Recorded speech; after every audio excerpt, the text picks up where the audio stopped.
महाराणा प्रताप का राज्य थे खंडे में। अब जिस समय मेवाड़ में महाराणा प्रताप का शासन था, उसी समय दिल्ली जो पूरे भारत का केंद्र था, वहां पर सुल्तान था अकबर। अकबर की नीयत थी पूरे भारत को अपने अधीन करना। लगभग पूरे भारत को अपने अधीन कर लिया था, लेकिन राजस्थान एक ऐसा स्थान था जहां पर राजपूतों का शासन था। कई राजपूत अकबर के अधीन हो चुके थे, लेकिन मेवाड़ का शासन महाराणा प्रताप अकबर के अधीन नहीं हुआ।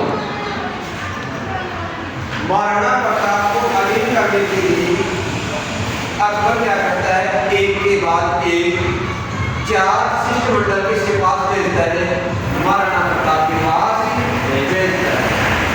समझाने के लिए भाई कैसे कि जो अकबर है वो आपको अपने अधीन करना चाहता है, लेकिन महाराणा प्रताप क्या चाहता है, वो अधीन नहीं होना चाहता है। इसलिए बारी बारी से अकबर क्या करता है, 4 शिष्टमंडल यानी कि 4 जो महत्वपूर्ण लोग थे उनको कहां पर भेजते हैं, महाराणा प्रताप के पास भेज देते हैं।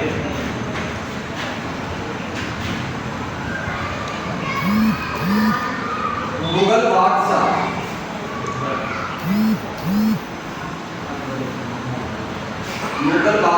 अकबर ने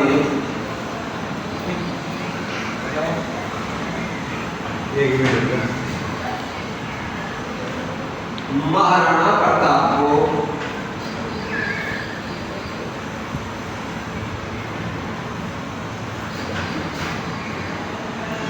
अपने अधीन करने के लिए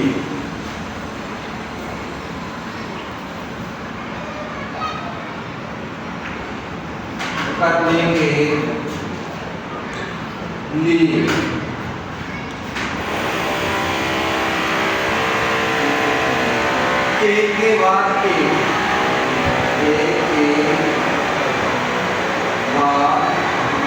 एक 4 शिष्टमंडल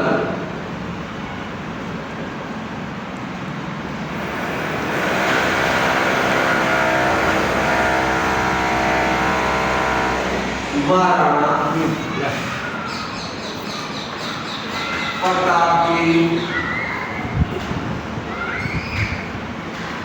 पास भेजा। यानी कि ये 4 व्यक्ति भी एक साथ नहीं गए। अकबर क्या करता है, एक के बाद एक किसके पास भेजते हैं, महाराणा प्रताप के पास भेज देते हैं। तो पहला व्यक्ति था जिन्हें अकबर ने किसके पास भेजा था, महाराणा प्रताप के पास। क्या नाम था, जलाल खान कोरची। अकबर सबसे पहले महाराणा प्रताप के पास उसको भेजता है, जलाल खान कोरची को। जलाल खान कोरची महाराणा प्रताप के पास जाता है और महाराणा प्रताप को बहुत समझाता है कि आप कैसे भी अकबर की क्या कर लो, अधीन का स्वीकार कर लो। इसमें आपकी भी भलाई है और मेवाड़ की भी क्या है, भलाई है। लेकिन महाराणा प्रताप उस समय एक ऐसा योद्धा था कि जीते जी अपनी मातृभूमि को मुगलों के अधीन नहीं करना चाहता था। जलाल खान के समझाने के बाद कोई नहीं समझता है, जलाल खान क्या करता है, वापस दिल्ली आ जाता है। जलाल खान कोरची था, ये किया था 1572 में। कब किया था, 1572। इसके बाद देखो 2 नंबर पे जाता है मान सिंह।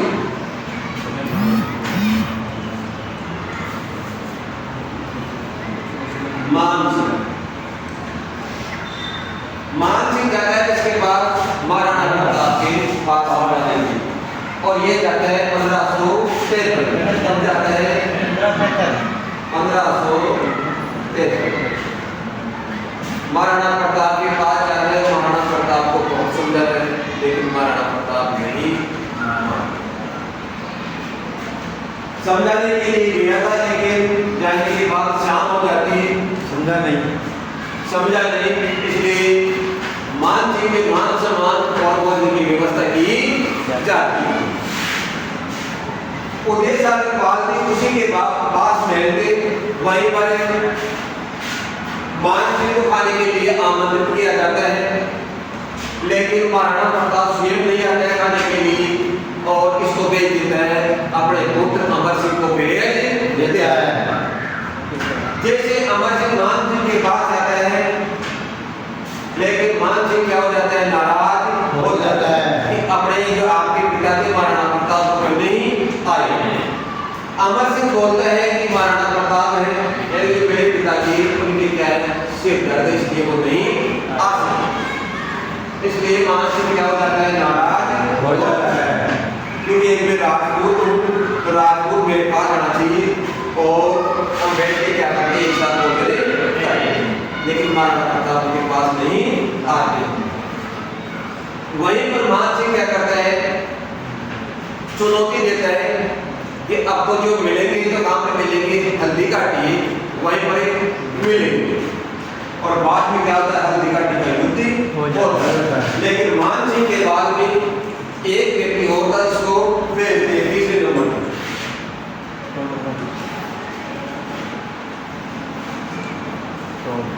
भगवंत दास।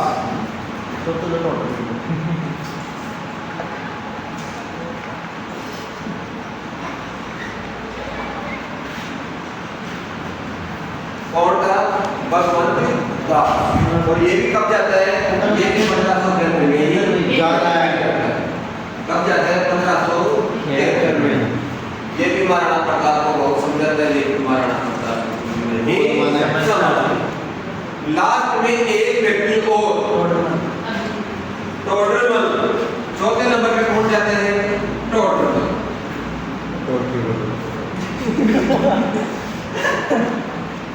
और ये भी कब जाता है, ये भी 1573 में जाता है।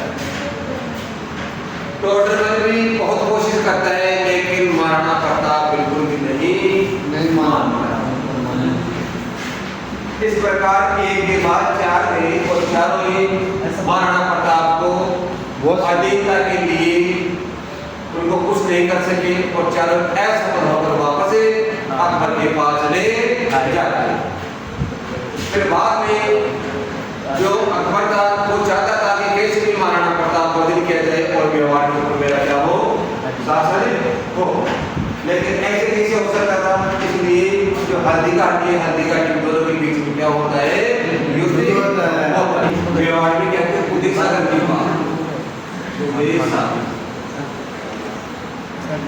उदय सागर की बात अभी आपको बताया था, मान की मेरा समझने के लिए, लेकिन नहीं मानता है और मान सिंह के लिए क्या किया जाता है, भोजन की व्यवस्था की जाती है। लेकिन महाराणा प्रताप भोजन करने के लिए नहीं आते, इसको भेजते हैं अमर सिंह को। तो मान सिंह क्या समझता, अपने आप में नाराजगी आ जाती, उसका पुत्र अपमान को मानता है, मैं महाराणा प्रताप नहीं खाने के लिए, तो क्या हो गया, वहां पर मान सिंह का अपमान हो जाता है। क्योंकि एक राजपूत था कौन, मान सिंह, और महाराणा प्रताप कौन था, राजपूत था। तो मान सिंह चाहता था कि मैं एक राजपूत होकर आपके पास आया हूं, आप एक राजपूत होकर मेरे पास खाने के लिए नहीं आ रहे, मैं भी तो दिन स्वीकार किया तो आप भी कर लो, लेकिन महाराणा प्रताप नहीं मानता। वहीं पर अमर सिंह के बीच में और मान सिंह के बीच में जो वार्तालाप होती है वही होती है, क्या होती है, मैं मान सिंह पूछता है मैं महाराणा प्रताप क्यों नहीं आया, तो मान सिंह क्या बोलता है कि उनके तो सिर में दर्द हो रहा है, इसलिए वो नहीं आ सकते। मान सिंह समझ जाता है कि ये तो भाईना के होते हैं, भाईना नहीं आने के लिए। तो नाराज होकर मान सिंह किसको बोलता, अमर सिंह को, कि सिर में दर्द हो रहा है तो अपने पिता को कहाँ पर लेकर आना, हल्दी काट लेकर आना, वहीं पर इनके जो दिमाग में कीड़े हैं यदि सिर दुख रहा है वही प्रेशर क्या किया जाएगा, इलाज किया जाएगा। जब अमर सिंह बोलता है क्या बोलता है, ये वेद को भी लेके आना वहीं पर, और ये आपके फूफा जी है कौन, अकबर, क्योंकि मान सिंह अकबर क्या लगता था, फूफा जी लगता था। अरे पहले पढ़े नहीं क्या? अरे अकबर की शादी हुई थी, आमिर की वो बात है ना, क्या नाम था बताओ। मान सिंह व अमर सिंह के मध्य उन्नीस सागर की बात करें। राम सिंह और उन्नीस सागर की बात पर मान सिंह व अमर सिंह के मध्य वार्तालाप।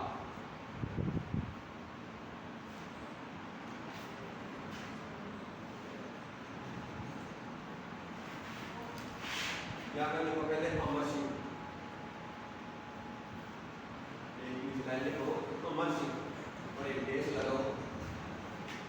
भाई अमर सिंह क्या बोलता वहां पर जो वार्तालाप है उसमें, इसमें लिखो पिता महाराणा प्रताप के, पिता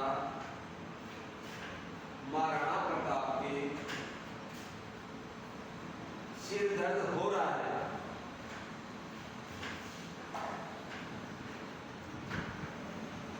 पिता महाराणा प्रताप के सिर दर्द हो रहा है, इसलिए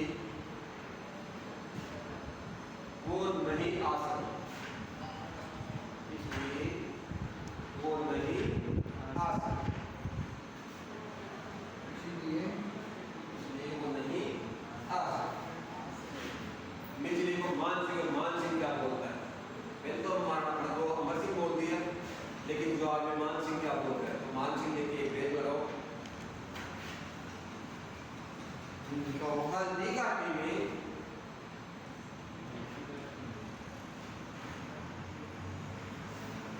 सिर के कीड़े निकालने के लिए, सिर के, हाँ सिर के वो पहले दिखा देंगे, सर तो सिर में तो रहा था। हल्दी घाटी में सिर के कीड़े निकालने के लिए वेद लेकर आएंगे, क्या लेकर आएंगे, वेद लेकर आएंगे।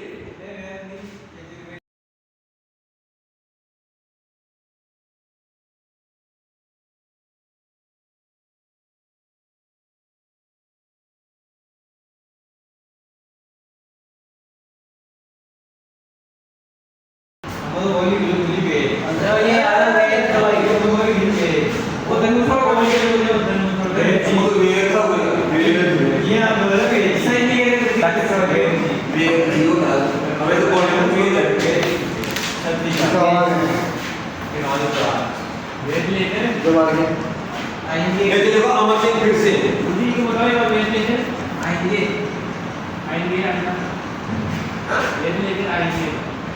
हाँ वेद लेकर आएंगे। सर रोटी तो खानी है ना? कौन बोलते नहीं खाएगा भाई, महाराणा प्रताप ने इसलिए वो रोस्ट किया, वो रोटी कुछ भी नहीं खाया, खाना खाया नहीं, अपना अपमान समझ के वो अमर सिंह आ जाता है। अमर सिंह देखो फिर से, अब देखो फिर बदले में अमर सिंह फिर क्या बोलता है, लिख देगा अमर सिंह, हाँ लिखो अमर सिंह, अमर सिंह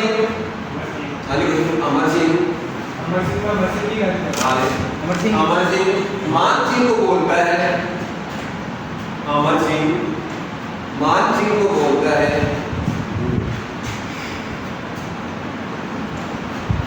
कि अपने फूफा जी को भी, कि अपने फूफा जी को भी साथ लेकर आना।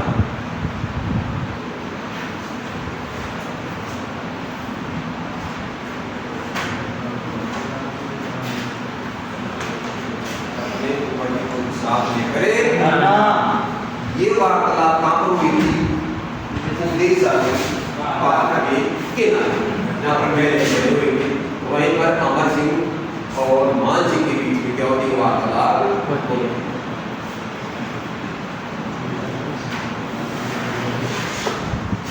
ठीक है सर।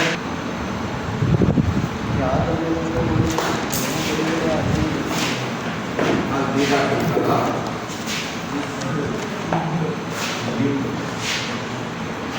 कब होता है कोई बताइएगा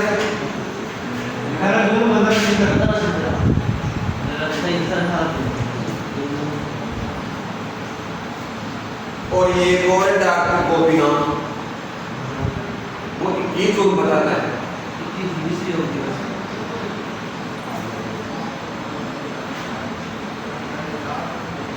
हल्दी का टिक्का युद्ध 18 जून 1500 क्या होता है हो जाता है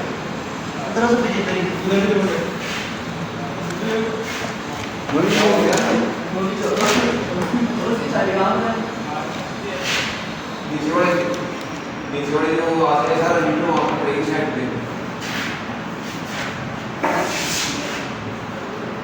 सही है लेकिन सब मान लो दोनों सही है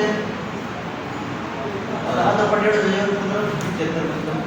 इंद्र वो आता चित्र में होता है इंद्र बड़ी जी मैं दोनों ही लिख रहा हूँ बाकी तो डिसाइड कर लियो नहीं करे सारा ऊपर के साथ लेकर आना पिछहत्तर मिटा दी लेकिन डॉक्टर गोपीनाथ डॉक्टर गोपीनाथ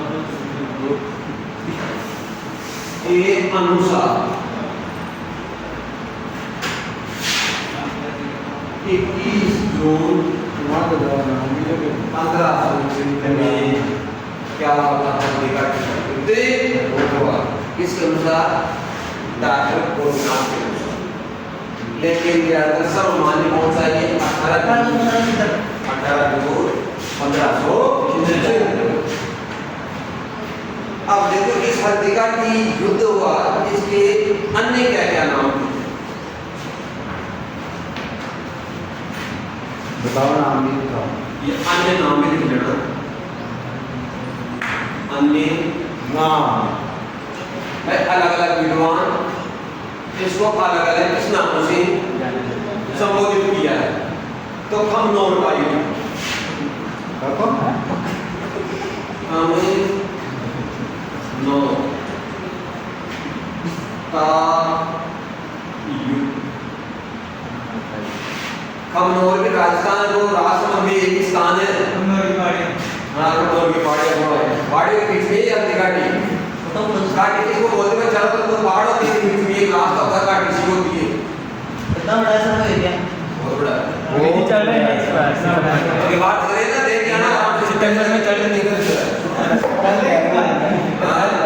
और थोड़े ज्यादा बाद में ऐसे ये बता कमनौर का युद्ध कौन बताते हैं अबुल फजल अबुल फजल फजल इसके बाद में देखो गोगुंडा का युद्ध गोगुंडा का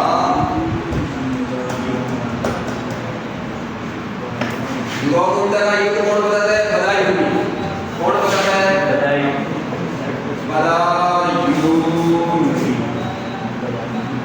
कौन बताता है बदायूं ये हल्दिका टिक्का युद्ध है इसी को अन्य किस नाम से पुकारा जाता है कमनौर का युद्ध कौन बताता है अबुल फजल गोगुंडा का युद्ध बदायूं और एक एक मेवाड़ की क्रमोपल्ली